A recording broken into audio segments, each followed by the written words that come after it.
Bonjour à tous, et j'espère que vous allez bien. Vendredi après-midi, comme d'habitude, on papote un tout petit peu. Moi, je suis toujours très contente de pouvoir parler un peu avec vous. Qu'est-ce que nous allons faire aujourd'hui? D'abord, évidemment, vous le savez, les compliments. Je vous lis des compliments, pardon, que les gens me donnent. Fantastique. J'espère que vous aussi, vous devez faire des compliments aux autres et j'espère que vous recevez des compliments. Sinon, c'est moi qui les fais à vous. Nous allons parler de Gauthier qui a trouvé une façon d'avancer dans la vie. Je vais vous expliquer tout de suite. Et puis, je reviens un tout petit peu sur mon école qui n'existe pas. On en a déjà parlé un tout petit peu la semaine passée, ou même pas un tout petit peu, même longuement la semaine passée. Oui, voilà, c'est vrai, j'en parle énormément. Désolée, mais je n'ai pas encore tout dit. Avant de commencer et d'écouter notre petite musique, je veux quand même vous dire que donc il y a des gens qui ont deviné qui est mon voisin. Je l'avais expliqué dans un petit bubble tea, comme je dis, en néerlandais. Et donc, mon voisin, il s'appelle Jean Dufaux. Il y avait deux abonnés, mais deux abonnées françaises, qui avaient dit, en fait, le nom de la série qu'il écrit ressemble un tout petit peu à une île qui fabrique un matériau bien spécifique. Bref, donc c'était la série Murena qui en fait nous fait penser à l'île de Murano. Donc il y a des gens qui l'ont deviné, c'est fantastique. Et ces gens-là ont reçu un t-shirt. Mais avant tout, notre petite musique, et moi je prends un peu de café. Oui, il est déjà, je pense qu'il est 4h30 de l'après-midi. Je vais aller voir Simon et faire d'autres choses, mais je vous explique après. D'abord, un peu de café et la petite musique.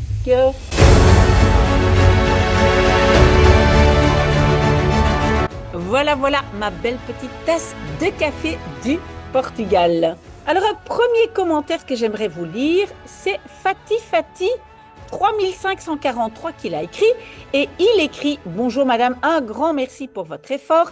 Grâce à vous, je sens que j'avance bien. En néerlandais, je suis toutes vos vidéos et toujours like. Et puis il met des pouces. Voilà, merci Fatih. En fait, moi, ça me fait plaisir. Pourquoi ça me fait plaisir, Fatih? C'est que je l'ai expliqué la semaine passée et je vais réexpliquer ça quand je parle de mon école qui n'existera jamais, n'est-ce pas? Que en fait, qu'est-ce qui nous donne confiance en nous? C'est le développement des compétences. Et donc, quand on a l'impression d'avancer, de devenir meilleur, c'est là qu'on prend confiance en soi. Donc, c'est formidable. Alors, avant d'arriver au mail de Gauthier, Gauthier écrit aussi, mais il écrit en néerlandais. Et donc, c'est assez intéressant ce que Gauthier m'écrit parce qu'en fait, moi, maintenant, Gauthier est mon PR Manager, Public Relations. Pourquoi je dis ça? Parce que, écoutez bien, donc Gauthier m'avait confié, en fait, il avait mis dans les commentaires, donc tout le monde a pu le lire. Il a écrit en néerlandais, mais moi, je le dis en français. Donc, il a dit, hier, j'ai vu mon médecin euh, parce que le moral n'est pas au top. Je lui racontais, je pense que c'est une femme, le médecin, donc je lui racontais, je lui parlais de vous et j'ai montré donc les vidéos et les livres et les histoires de Yip et Janneke et les petites histoires que vous lisez avec nous. Elle a apprécié les vidéos et aussi mon chemin vers la résilience. Elle est très gentille et je pense, et là c'est important, je pense qu'elle parlera de vous aux autres patients désireux d'apprendre. Merci beaucoup, Gauthier. Donc, j'ai un PR manager, quelqu'un qui fait un peu de, mais public relations, c'est fantastique. Et Gauthier, il met quelques cœur. Merci beaucoup, Gauthier. Alors, oui, aussi très important, Brahim. Brahim, il me souhaite très souvent une bonne journée. Donc au matin, il lit avec moi, avec nous. Il m'envoie, par exemple ici, il a envoyé Goedemorgen Miss A, bonjour Miss A. Je suis très content d'apprendre quelque chose de vous avant d'aller au travail. Merci beaucoup. Et donc, c'est très, très chouette, Brahim. Il m'envoie souvent au matin un petit message et on boit une tasse de café. Ensemble, une tasse de café, on va dire, virtuelle, on va dire, hein, parce qu'on ne se voit pas. Je ne connais pas personnellement Brahim. Mais donc, c'est fantastique, tous ces petits messages. OK. Alors, mes chers Jujukes, hein, ces deux personnes françaises fantastiques, les Juju 2696. Et donc, qu'est-ce qu'elles disent? Mais quelle belle vidéo à regarder, à écouter, c'est fantastique. Merci beaucoup. Et nous trouvons la définition de Inktvis. Hein, Inktvis, c'est une pieuvre. Nous trouvons la définition merveilleuse parce que moi, en fait, j'ai dit, c'est un poisson à 8 pattes. Et je pense que c'est plutôt un poisson à 4 bras. Pardon, 8 bras plutôt que des pattes. Oui, en fait, c'est parce qu'en néerlandais, on dit 8 pattes. Et vous voyez, parfois, il y a comme ça des interférences entre plusieurs langues, ici le néerlandais et le français. Et ils disent, mais euh, tu es incroyable, très, très belle soirée. Voilà, merci beaucoup, mes chers Jujukes, d'être tout le temps là avec moi. OK, et alors un tout dernier message avant de venir à Gauthier qui me demande certaines choses. Mais donc, il y a Edine994 et je trouve ça aussi très très chouette ce qu'il écrit parce qu'il a dit merci beaucoup pour votre bubble tea. Il dit je suis très content de pouvoir comprendre presque tout ce que vous racontez malgré mon niveau de débutant. Écouter est clairement très très important pour capter du nouveau vocabulaire. Tout à fait, Edine. Je tiens juste à partager le même avis que le vôtre par rapport aux prôneurs de l'écologie qui possèdent des jets privés, tandis que nous, simples citoyens, on nous impose de plus en plus de taxes sous le voile de l'écologie. Foutage de je ne vais pas dire le mot pardon, ici, mais vous avez compris, oui, tout à fait d'accord, Edine. Moi, je veux bien faire des efforts parce que c'est important comme symbole, mais c'est vrai qu'il y a des gens qui pourraient faire des efforts et nous, surtout, on ne va pas se sentir coupable, n'est-ce pas? Ok, très bien. Alors, donc, j'ai reçu un message de Gauthier et Gauthier me dit, et c'est vrai que c'est vraiment une stratégie ou technique dans le coaching. Et en fait, si on est un peu perdu et on ne trouve pas vraiment le chemin dans sa vie, ou on fait un chemin vers la résilience, et je comprends que Gauthier, il en a besoin parce qu'il a vécu vraiment des choses horribles, mais si on est sur le chemin de la résilience, souvent, on vous conseille, et à mon avis, c'est peut-être votre médecin Gauthier ou votre coach qui vous a conseillé de prendre quelqu'un comme exemple. C'est vrai, moi aussi, ça m'arrive, parfois ça m'est arrivé dans le passé, de dire, OK, moi, je veux arriver à ça, hein, je veux réussir dans quelque chose de bien spécifique. On prend quelqu'un comme exemple et on copie un peu sa vie. Bien sûr, ça ne veut pas dire qu'on doit tout à fait devenir comme cette personne, mais on peut copier certaines stratégies de la vie. Et je pense que Gauthier, il s'est dit, ben, peut-être je vais copier un tout petit peu la vie de Miss A. Je suis très, très flattée, Gauthier, parce que moi, je n'ai pas du tout une vie parfaite, mais je peux néanmoins partager ce que moi j'ai fait pour réussir dans la vie, quelles sont les choses importantes. Et donc, Gauthier m'a posé certaines questions auxquelles je vais répondre. Mais donc, je suis très, très flattée que Gauthier me prend comme exemple quand même pas trop, Gauthier, parce que moi, je ne suis pas du tout parfaite, hein.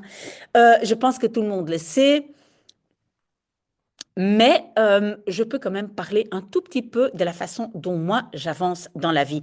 Ceci dit, c'est toujours très, très facile à parler si on n'a pas vécu des grandes catastrophes, qu'est-ce que je veux dire, des malheurs dans sa vie. Et je tiens quand même à lire le petit message de Gauthier qui disait, je vous contacte parce que j'ai lu dans un livre que si vous voulez atteindre la réussite, l'excellence, imitez ceux qui ont réussi. Interrogez-les, invitez-les au restaurant ou prendre un café. Par conséquent, je me permets de vous poser quelques questions si ce n'est pas trop demandé. Naturellement pas, mais évidemment, Gauthier, je ne suis pas parfaite. Gardez ça en tête. Alors, Gauthier me demande à quelle heure je me réveille et à quelle heure je vais dormir. Alors, je dois dire que moi, j'essaie quand même de dormir 7 heures par jour, par nuit plutôt, hein, pas par jour, par nuit. Et je dois dire que pour moi, c'est en fait, c'est vraiment presque la base. Si je n'ai pas mes heures de sommeil, préférence 8 heures, mais 7 heures, ça peut suffire. Si je suis fatiguée et je n'ai pas les heures de sommeil, voilà, je sais que je ne vais pas y arriver. Donc, pour moi, c'est une chose très, très importante, mais pas pour tout le monde. Moi, je connais personnellement des gens qui ne dorment que 3 ou 4 heures par nuit. Mais donc, moi, normalement, je vais dormir vers 11 heures du soir et je me lève vers 6 heures. Si je me lève plus tôt, si je sais que j'ai beaucoup de travail et je me lève à 5 heures, ben, j'essaye d'être au lit à 10 heures du soir. Donc, voilà. Alors, Gauthier me demande aussi combien de temps consacrez-vous au travail? Alors, je dois dire, Gauthier, donc pour moi, c'est très, très important de faire un travail que j'adore. Moi, tout le temps, tout le travail que je fais, j'adore. Ça ne veut pas dire que de temps en temps, je n'ai pas des clients qui sont difficiles ou qu'il y a des parties de mon travail que j'aime mieux. Mais c'est bien la raison pourquoi moi j'ai décidé d'être indépendante parce que je veux pouvoir choisir mon travail. Et donc, ça veut dire, Gauthier, que je travaille énormément, énormément. Ça ne me dérange pas parce que je fais des choses que j'adore. Et donc, maintenant, par exemple, si on regarde ma chaîne YouTube, mais je le fais parce que j'adore ça. Donc, combien d'heures? Je ne sais pas vraiment le dire, mais je dirais énormément. Et donc, je vous conseille aussi à tout le monde d'essayer de faire un travail que j'adore. Ça ne doit pas toujours être un travail hautement apprécié par tout le monde. Moi, je sais par exemple que la jeune fille qui m'aide dans le ménage, hein, donc voilà, une aide ménagère, ben, elle fait très très bien son travail. Je, pour moi, c'est très important de qu'elle aussi puisse organiser son travail comme elle le veut, qu'elle ait à son niveau quelque part un défi, hein, et que je la laisse une certaine liberté. Pour moi, c'est très très important. Et je lui dirai, enfin, je lui ai déjà dit, si jamais tu n'aimes pas le travail que tu fais ou il y a des clients pour lesquels tu n'aimes pas travailler, tu ne dois pas le faire, hein. Je sais qu'elle a déjà arrêté avec certains clients qui ne la traitaient pas très bien, mais quoi qu'on fasse comme travail, quoi qu'on fasse, on doit essayer d'avoir un certain défi et d'aimer le travail. Je me rappelle quand j'étais jeune, quand j'étais étudiante, j'ai fait beaucoup de travail dans les petits cafés, hein. Ma fille le fait aujourd'hui aussi, hein, pour gagner un peu d'argent. Elle est encore aux études. Moi aussi, je travaillais dans un petit café et j'ai adoré ça. Et je me mettais aussi des petits défis, hein, des choses, je ne sais pas, hein, de nouvelles idées, réorganiser un endroit, le bar, la cuisine, je ne sais pas quoi. Mais on peut avoir des défis à tous les niveaux, Gauthier. Est-ce qu'il y a encore d'autres questions? Oui. Donc, en fait, euh, Gauthier me demande quels sont vos hobbies. Je dois dire que mes hobbies, bah, en fait, j'ai énormément de hobbies. Mais les hobbies que j'ai qui me permettent de, on va dire, de voyager dans un autre monde et oublier un peu les tracas de mon travail, hein, quand même, j'ai quand même un certain stress, hein, avec certains clients, d'oublier un peu tout ce que je dois encore faire, de vraiment m'évader. Ces hobbies-là, pour moi, c'est la lecture, hein. Quand je lis un bon livre, je suis dans un autre monde, hein. Je disparais dans un autre monde, ça c'est une chose. Et pour moi aussi, c'est jouer de la musique, hein. Donc je fais de la musique quand je joue. Par exemple, je sais que quand je joue au piano, je peux tout oublier. Aussi, je fais aussi du violon, mais donc quand je joue euh, au piano ou je fais du violon, ben, je peux m'évader. Donc pour moi, mes hobbies, c'est surtout pour m'évader. J'espère que c'est le cas pour vous aussi. Tout le monde a besoin de, voilà, de se déconnecter un peu. Ça, c'est la raison aussi pourquoi je lis tous les soirs avant de dormir. Parce que parfois, quand on fait énormément de choses, et comme je dis, je travaille énormément, il y a beaucoup d'idées comme ça voilà, qui se mélangent dans la tête. On s'inquiète. Est-ce que j'ai rien oublié? Est-ce que demain mon travail est organisé? Pour certaines personnes comme Gauthier, c'est parfois la difficulté de se détacher de ces catastrophes qu'on a vécues. Et donc, moi, je conseille à tout le monde de lire des livres, mais important de trouver un très, très bon livre. Oui, quels sont, et je pense, oui, quels sont les écrivains que moi j'adore ou oui, donc en fait, c'était une autre question de la part de Gauthier, mais quel livre vous lisez? Combien de livres par mois? Quelles sont les thématiques? En fait, je lis tous les jours. Je ne sais pas très bien combien, ça dépend, hein. Quand je suis en vacances, je lis un peu plus, mais je lis tous les jours. Ne fût-ce que 2 pages avant de m'endormir. Parfois, je m'endors très très vite. Je lis tout le temps. Les thématiques, en fait, j'aime bien euh, quand, comment je dois expliquer ça? Quand l'écrivain décrit les personnages ou a une analyse psychologique crédible et nuancée. Hein. Donc, ce n'est pas une psychologie des personnages qui est très, très, on va dire, stéréotypée. Donc, en général, j'aime bien des romans, mais qui sont des romans, donc fiction, mais historiques, comme par exemple le livre de Ken Follett. J'en ai déjà parlé. J'aime bien les livres de John Irving, mais j'aime bien aussi les classiques. Par exemple, les classiques anglais, les Sœurs Brontë, George Eliot. J'aime bien aussi certains classiques français, par exemple Balzac. Ça dépend. J'aime bien beaucoup d'écrivains, mais j'aime bien surtout une analyse psychologique des personnages. D'accord? Pour l'instant, qu'est-ce que j'ai lu pour l'instant? C'est la même personne qui a écrit Harry Potter, et je l'ai déjà expliqué, mais elle écrit aussi sous un autre nom, qui est Robert Galbraith, et elle écrit des histoires policières d'un détective qui s'appelle Cormoran Strike. Voilà, c'est ce que je lis pour l'instant. Gauthier me demande aussi à quelle heure je prends mon dernier café. Normalement vers 15 heures. 15 heures, 16 heures, là, je suis encore avec mon café. Ça sera le dernier, mais certainement pas après 17 heures. Là, si je bois du café, c'est vraiment du déca. Est-ce que je fais du sport? J'ai fait beaucoup de sport quand j'étais jeune. Pour l'instant, c'est plus, je bouge beaucoup. J'ai un vélo électrique. Je ne reste jamais assise très longtemps. Je prends des escaliers. Et à part ça, qu'est-ce que j'aime bien? J'aime bien danser. Et ça, je me rappelle quand j'habitais encore chez mes parents, souvent le week-end, on mettait les tables et les chaises de côté et on mettait la musique et tout le monde dansait. Et donc moi, encore maintenant, j'aime danser. Il y a un petit centre de danse pas très loin de chez moi et on peut simplement aller danser 1 heure. On paye juste pour 1 heure et on peut y aller. Et parfois, je le fais. J'aime bien les danses comme par exemple la salsa. J'adore.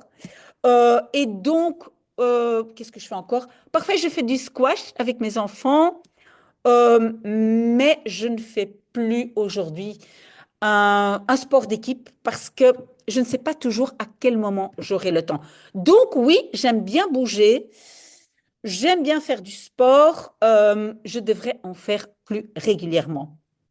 Alors, à part ça, qu'est-ce que j'aimerais bien dire à Gauthier et tous les autres qui cherchent, on va dire, un chemin dans la vie? En fait, tout le monde a besoin de sens. On a besoin de donner sens à sa vie. Donc, tout le monde a besoin d'aller quelque part. Ça, c'est la raison pourquoi moi, par exemple, et je l'ai expliqué un tout petit peu, je pense, la semaine passée, que je suis contre le chômage à vie.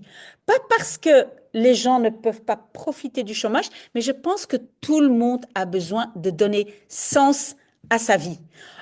Donc, oui, je suis pour le chômage, pour les gens qui sont vraiment dans l'incapacité de travailler, etc. Des gens qui ne trouvent pas tout de suite un travail. Mais moi, personnellement, je pense que tout le monde a besoin d'un but dans la vie. Je pense aussi, Gauthier, qu'il ne faut pas attendre d'être prêt. Pour moi, ça, c'est peut-être un message spécifiquement à vous. Souvent, quand on a vécu quelque chose d'horrible, oui, on prend son temps, mais on n'attend pas d'être prêt. On fonce. À un certain moment, on s'est dit, je fonce, et on va comprendre de si on se jette dans le travail et on fait un peu semblant que ça va, même si ça va pas toujours, on va voir que quand même, on va avoir des moments où on se dit, mais finalement, pendant une demi-heure, j'ai oublié mes malheurs. Vous allez voir. Ça, pour moi, c'est comme ça. Je n'attends pas qu'on soit complètement prêt. On n'est vraiment jamais prêt. Donc, jetez-vous à l'eau, Gauthier. Moi, j'ai toujours pensé que je devais travailler beaucoup. C'est mon grand-père qui l'a toujours dit. Je pense qu'il est mort à l'âge de... Il avait 104 ans, 105, 106, je ne sais plus, mais voilà, il est devenu très, très vieux. Travailler beaucoup, bien dormir, essayer de manger plus ou moins sainement, avoir une attitude humble envers les gens, envers les clients. Voilà. Et donc, à part ça, comme j'ai déjà dit, aimer le travail, et vraiment aimer le travail, tout le monde peut évoluer quoi qu'on fasse comme travail. D'accord? Voilà, je pense que c'est suffisant. Je suis sûre de vous avoir ennuyé beaucoup, désolée, mais je veux dire encore un tout petit mot quand même sur mon école. Alors, j'ai lu dans le Knack. Knack, c'est un magazine néerlandophone, flamand, oui, flamand. Et donc, j'ai lu un article et donc, le titre, c'était Leraarskamer, c'est la salle des profs.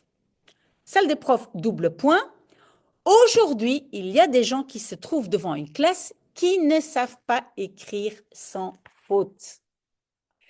Ça veut dire beaucoup, n'est-ce pas, hein? Vous le savez, il y a quelque chose pour moi qui est très, très important, peut-être le plus important pour avoir une bonne école, c'est la qualité du professeur. Donc, on ne peut pas mettre n'importe qui devant une classe. Pour moi, c'est mieux de n'avoir personne que d'avoir quelqu'un qui n'est pas capable. Donc, pour moi, quelqu'un qui ne sait pas écrire correctement, normalement, ne devrait pas être professeur. OK, donc, de quoi avons-nous parlé la semaine passée? La gratuité.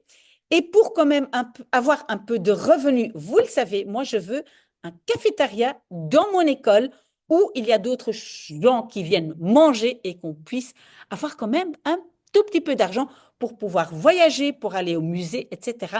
Voilà, qu'il y ait une rentrée d'argent. Je veux une petite école, je veux développer les compétences parce que, comme je l'ai expliqué déjà plus tôt aujourd'hui, c'est l'acquisition de compétences qui vont faire de sorte à ce qu'on ait plus confiance en soi. Alors, je veux rajouter quelque chose aujourd'hui. Et par hasard, j'ai entendu que notre cher monsieur Elon Musk, je ne sais pas, enfin, je ne dis pas qu'il faut l'écouter tout le temps, certainement pas, mais il a dit quand même quelque chose d'intéressant, c'est que il veut qu'on apprenne à l'école aussi les choses de la vie. Et les choses de la vie, c'est quoi? Par exemple, je perds le bouton de ma veste, je sais le recoudre. Je sais déboucher un évier. Je sais demander un emprunt à l'école, à la banque, pardon. Je sais comment remplir comment on appelle ça, la déclaration des impôts, etc., etc. Donc, moi, je trouve quand même que l'école doit effectivement avoir un cours qui est la vie, vivre, avancer dans la vie. Et donc là, je suis plutôt d'accord avec lui, même si on est bien d'accord, il ne faut pas tout croire ou tout faire ce qu'il dit. Alors, j'avais parlé de ce fameux certificat PODIN, hein, être ponctuel, avoir de l'ordre, de la discipline, une bonne attitude, hein, donc le respect en général, pas trop d'heures à l'école. Et alors, ça, je veux aussi rajouter aujourd'hui, c'est un élément très, très important, c'est que si moi j'ai une école, je prends au moins 1 ou 2 semaines au début pour lire le programme ensemble avec les élèves, donc professeur, direction, élèves, analyse le programme, à quoi on doit être arrivé à la fin de l'année ou à la fin du cycle. Et alors, est-ce qu'on ne va pas introduire des évaluations à des moments bien spécifiques? Et je pense que je l'ai déjà dit, et si je l'ai déjà dit, je le répète aujourd'hui, je pense que je me répète un peu, désolée. Mais voilà, j'ai eu une semaine vraiment très, très lourde cette semaine. Donc, alors, qu'est-ce que moi, je trouve qu'il faudrait faire? Il faudrait faire des tests standardisés sur ordinateur. Ça, c'est la base. Pas tous les tests, mais ça, c'est la base. On fait des tests, donc on enferme les élèves dans une salle avec un ordinateur où ils n'ont pas accès à Internet et ils doivent faire certains tests. Ils peuvent les faire tant qu'ils veulent. Je me rappelle, mes enfants, pour étudier, je ne sais plus si c'était les composés ioniques ou c'était quelque chose en chimie qu'ils devaient vraiment connaître, ils ont dû faire le test. Je pense qu'ils l'ont fait 10 fois, 12 fois. Ils devaient faire le test jusqu'à ce qu'ils connaissent tout. Et moi, je trouve, pour certains éléments de base, par exemple, un certain vocabulaire de base pour apprendre les langues, ou autre chose, certaines bases de mathématiques, parce qu'aujourd'hui, les professeurs se plaignent qu'ils ont en fait des élèves qui arrivent on va dire, en 5e secondaire et qui ne savent même pas comment additionner des fractions, etc. Donc, tous ces éléments de base, on les teste et on les refait, jusqu'à ce que ce soit maîtrisé. Mais tout ce système-là se fait ensemble, élèves, professeurs et direction. Et pour moi, on pourrait même, je dis 2 semaines, on pourrait même passer 1 mois à voir comment est-ce qu'on avance et qu'est-ce qu'on va faire comme test. Ça devrait être fait ensemble. Voilà, ça c'est le point que moi je voulais rajouter. Je rajoute encore un élément et après c'est fini. Après c'est fini pour le week-end, je vais aller voir mon cher Simon et en plus je vais aller à Leuven ce soir. Voilà, donc je vais voir des amis ce soir à Leuven. Et voilà, donc la dernière chose que je veux rajouter, c'est que moi je trouve ça insensé, le fait d'avoir des bâtiments scolaires magnifiques à Bruxelles. Moi j'ai vu des bâtiments vraiment, des vieux bâtiments Art Nouveau qui ont été complètement restaurés et voilà qui sont uniquement utilisés comme école et on ne fait rien avec ces bâtiments ni le week-end ni le soir. Pourquoi ne pas en faire des espaces de coworking? Pourquoi ne pas en faire des salles de réunion, des salles de spectacle, autre chose? Je pense qu'on essaye dans les ministères de développer cette idée-là, mais en tout cas, ce n'est pas encore tout à fait fait, enfin, dans mes yeux convenablement, parce qu'il y a beaucoup d'écoles, de beaux bâtiments qui sont simplement vides et qu'on pourrait utiliser pour autre chose, pour les rentabiliser. Voilà, je ne sais pas si c'était intéressant aujourd'hui. En tout cas, merci pour ceux qui ont écouté jusqu'au bout. Merci 1000 fois. Je finis mon café, donc Gauthier, c'est mon dernier café de la journée. Voilà, très très bon week-end à vous. S'il y a des sujets dont vous voulez parler, n'hésitez pas. Je suis là tous les vendredis avec vous. Voilà, très très bon vendredi et bon week-end. Au revoir.